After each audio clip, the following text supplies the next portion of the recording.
ущелье Коксай. Движемся вот по такой красивейшей местности, безумно красивой, по направлению к одноименному озеру. Это в Туркестанской области находится красота, в республике Казахстан. Сегодня суббота. Какое число? Какое число сегодня? Никто не помнит. 14 число. Вот видите?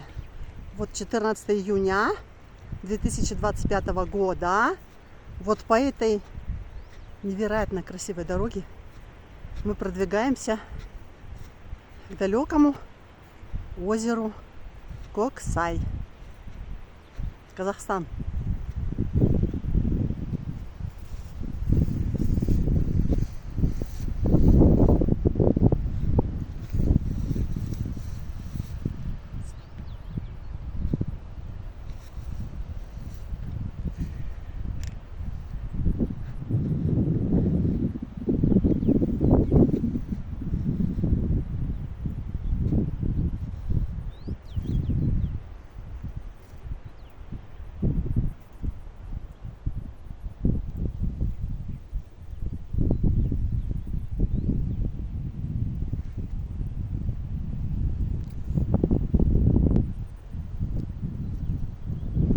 Эх, поля, поля мои бескрайние, безбрежные.